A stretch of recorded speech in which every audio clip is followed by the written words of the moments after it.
cette vidéo, nous allons apprendre à pratiquer le calcul vectoriel. Et dans cette première question, on nous demande de reproduire le triangle RST dans le but de construire deux points F et G qui sont définis à l'aide d'égalités vectorielles. Commençons par le point F qui est défini à partir de l'égalité vecteur SF égale vecteur TS moins vecteur TR. Alors, ce qu'on va faire, c'est qu'on va déjà un tout petit peu modifier l'écriture de cette égalité vectorielle dans le but de réaliser la construction ensuite. L'énoncé nous dit que SF est égal à TS moins TR. On va le voir plutôt en TS plus moins TR.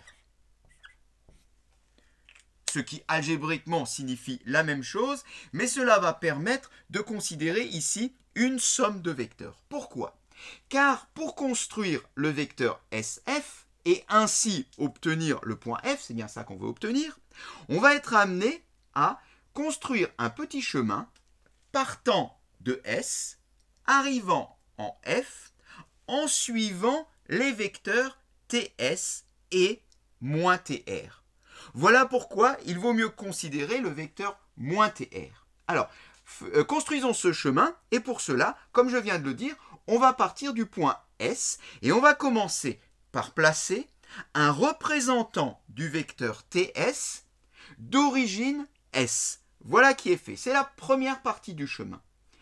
À ceci, on va rajouter donc un représentant du vecteur moins TR. C'est donc le vecteur opposé au vecteur TR. Le vecteur TR descend vers la gauche. Le vecteur moins TR va faire donc l'opposé et va donc monter vers la droite.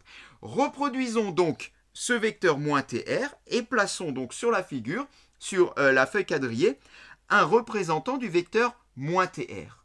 Et bien là, on a fini notre petit chemin, ce qui veut dire qu'à l'extrémité de ce chemin, on trouve le point F, extrémité du vecteur SF.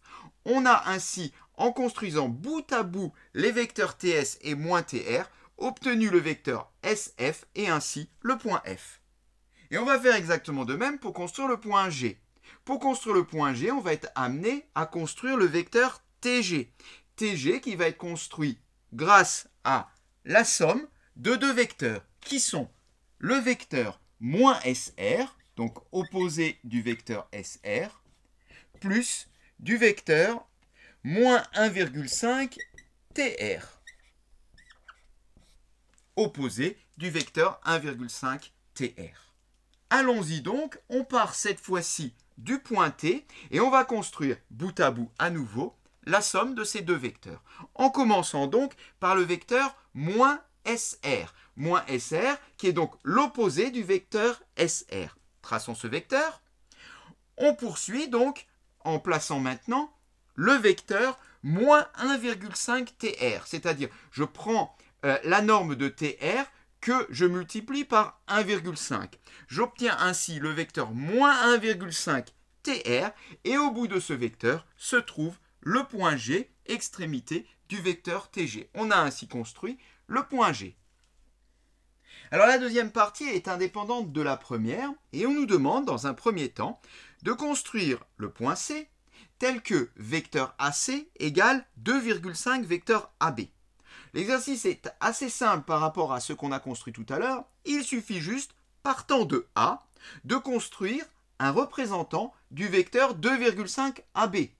Et au bout de celui-ci, qu'est-ce qu'on y trouve? Eh bien, on y trouve notre point C. Voilà donc la position du point C. Maintenant, dans la suite, on nous demande de prouver une égalité vectorielle, et là, l'exercice est un peu différent. On voudrait prouver que vecteur CB égale moins 1,5 vecteur AB. Alors, pour ce faire, eh bien, on va partir de vecteur CB. Et on va l'écrire autrement, ce vecteur CB. Pour cela, on va utiliser ce qui s'appelle la relation de Chasles. Elle fonctionne comme ça. Vecteur CB égale vecteur CA plus vecteur AB. Cette relation peut être sortie de tout contexte géométrique. Elle est toujours vraie, quels que soient les points A, B et C. On a vecteur CB qui est égal à vecteur CA plus vecteur AB. Pour s'en souvenir, on voit ici qu'on injecte le point A entre les lettres C et B. Bon, c'est juste un moyen mnémotechnique, ça n'a rien de mathématique. Mais si on se souvient ce qu'on a fait tout à l'heure dans la première partie, on avait vu que pour construire un point, on construisait un vecteur en effectuant un chemin. Ce chemin qui formait un détour. C'est ce que dit la relation de Charles ici. Vecteur CB égale vecteur CA plus vecteur AB. Pourquoi on a choisi cette décomposition? Parce qu'on voit dans ce qu'il faut démontrer qu'à droite de l'égalité, je dois avoir le vecteur AB. Donc nécessairement, il va falloir d'une façon ou d'une autre faire intervenir le vecteur AB. Bon, le problème, c'est que j'ai encore le vecteur CA qui traîne ici. Mais ça, c'est pas grave, parce que si on regarde dans l'énoncé, on voit que on sait quelque chose sur le vecteur AC. Alors le vecteur AC, c'est pas le vecteur CA, mais presque, j'ai envie de dire. Il suffit simplement d'écrire ici moins AC plus AB, toujours en vecteur. Et là maintenant, on peut appliquer l'égalité de la question de A pour dire que moins AC, c'est égal à moins 2,5 AB. C'est bien de cette manière-là qu'a été défini et construit le point C tout à l'heure. Eh bien, on peut dire qu'on a terminé. J'ai moins 2,5 AB ici, j'ai plus une fois AB ici. Tout ça, ça nous donne moins 1,5 vecteur AB. Et on a démontré que vecteur CB est égal à moins 1,5 vecteur AB, comme c'est indiqué dans l'énoncé. Merci d'avoir regardé cette vidéo et à bientôt.